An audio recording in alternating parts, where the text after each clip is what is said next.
Generative fill पे आज ये हमारा तीसरा वीडियो है और इसमें हम देखते हैं कि जनरेटिव फिल कैसे काम करता है। पहले वीडियो में हमने देखा था कि एडोब साइन इन में जो एरर्स हैं वो किस तरह से रेक्टिफाई करने हैं और किस तरह से हम एडोब साइन इन का जो एक इम्पॉर्टेंट एरर आता है जिसकी वजह से हम एडोब में साइन इन नहीं कर पाते हैं उसको कैसे रेक्टिफाई करना है। फिर हमने थोड़ी बहुत इंट्रोडक्शन ली थी, थोड़ी बहुत जानकारी ली थी रिगार्डिंग द एडोब फायरफ्लाई और एडोब फोटोशॉप के में क्या डिफरेंस है और क्यों हमें एडोब फायरफ्लाई यूज़ करना चाहिए इंस्टेड ऑफ फोटोशॉप, और किस तरह से एडोब फायरफ्लाई को ओपन किया जाता है अपने ब्राउज़र में। और किस अब हम देखेंगे कि फायरफ्लाई को किस तरह से इम्प्रूव किया जाता है। एक फ़ोटोग्राफ जो हमारा एग्जिस्टिंग फ़ोटोग्राफ है उसको किस तरह से हम इम्प्रूव कर सकते हैं with the help of Adobe Firefly generative fill in a realistic manner.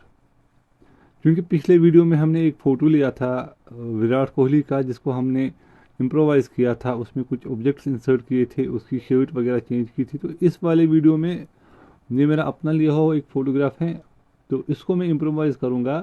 किस तरह से करूँगा इम्प्रोवाइज़ अब देखते हैं।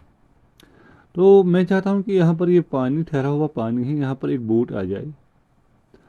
मैंने आपको बताया कि यहाँ पर सिलेक्ट नहीं होता है बल्कि हमें इरेज करना पड़ता है। अब आ गया जनरेटिव फिल का ऑप्शन, तो मैं लिखूँगा बोट। कल भी मैंने पिछले वीडियो में मैंने आपसे कहा कि हमारा जो काम होता है जनरेटिव फिल में ये बहुत इजी है, क्योंकि यहाँ पर हमें पूरा डिस्क्रिप्शन नहीं देना पड़ता है बल्कि सिंपली हम लिखते हैं कि मुझे क्या चाहिए यहाँ पर, तो सिंपली वो वाली चीज़ अपेयर हो जाती है इन रियलिस्टिक मैनर।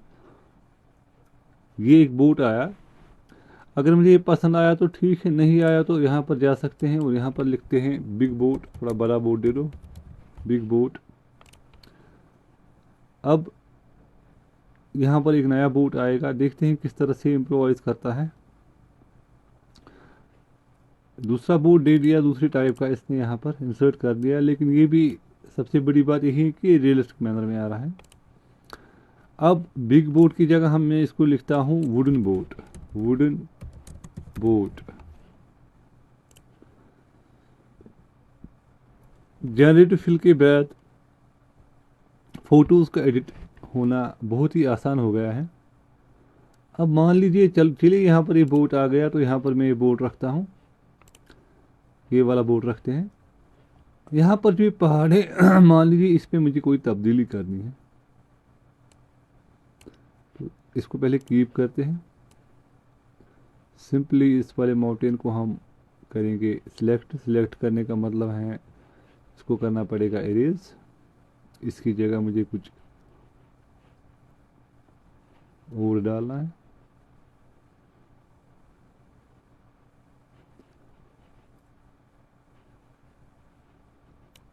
यहाँ पर लिखूंगा मैं ग्रीन माउंटेन। अभी जनरेटिव फिल अपने इनिशियल स्टेज में ही है, लेकिन एक्चुअली जनरेटिव फिल का जो कंसेप्ट है ये एडोब ने ही इंट्रोड्यूस कराया था। फोटोशॉप पहले एडोब फायरफ्लाई में, फिर इसको और इम्प्रूव किया फोटोशॉप के साथ। तो जैसे जैसे इसके मज़ीद अब इसने अपने एंगल से माउंटेन्स के कुछ वर्जन दे दिए मुझे, तो मैं वो इंसर्ट कर सकता हूँ। ये वाला मुझे ठीक लग रहा है, मैंने ग्रीन माउंटेन लिखा था लेकिन इसने स्नोवी माउंटेन दिया। इसको कीप करते हैं।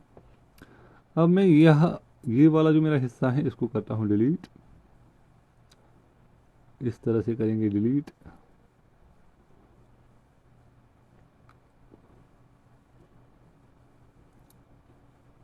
हो गया डिलीट। अब लिखूंगा मैं यहाँ पर ग्रीन ग्रास। एक्चुअल में जो जनरेटिव फिल है ये जो फोटोग्राफ का अपना एक लुक होता है फोटोग्राफ का। अब ग्रीन ग्रास लिखता हूँ और जनरेट पे क्लिक करते हैं। Let us see the results, क्या हो पाता है इससे। अभी जनरेट हो रहा है।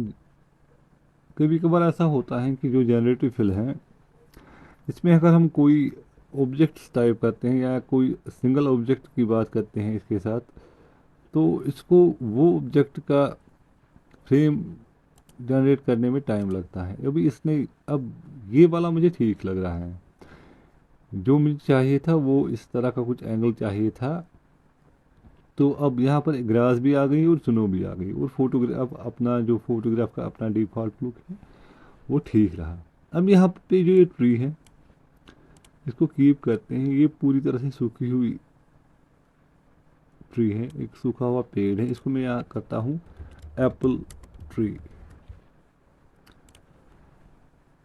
जनरेटिव फिल का एक ये भी एक अजीब चीज़ है, या क्या कह सकता हूँ, मुझे कभी कभार इस चीज़ में पे हंसी भी आती है कि ये अपना दिमाग बहुत चलाता है।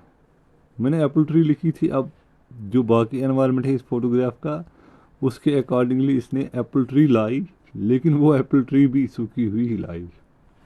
चलिए अब एक काम करते हैं, यहाँ पर मैं एक इसको कहता हूँ, यहाँ पर मुझे दे दो भाई, इसको कीप करते हैं। यहाँ पर मुझे दे दो एक रेड कार। जनरेट, मुझे क्या कह सकते हैं, मतलब जब से ए आई आया है तो एक इनकलाब सा आ गए हैं पूरे कंप्यूटर की दुनिया में। अब उसके बाद ये जनरेटिव फिल, ये तो चीज़ ही कुछ अलग है। यहाँ पर मुझे एक शेडो आती है जो पहले से ही खड़ा था, यहाँ पर एक बंदा, इसकी शेडो आ रही है, तो इसको मैं सिलेक्ट करके कहता हूँ मैन फिशिंग। देखते हैं क्या करता है। यहाँ पर जनरेट होने के बाद ही पता चलेगा कि हमारा जो इसको हमने जो वर्ड दिया था इसका रिज़ल्ट क्या आएगा। तो सिंपली इसने एक बंदे को ला दिया जो मछलियाँ पकड़ रहा है। अब मछलियाँ तो ये पकड़ रहा है, यहाँ पर एक मछली भी डाल देते हैं, फिश।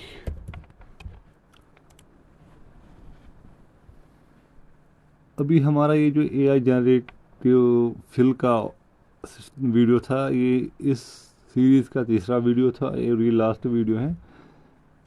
इसके बाद में ये फिश भी आ गई। चलिए फिश भी आ गई।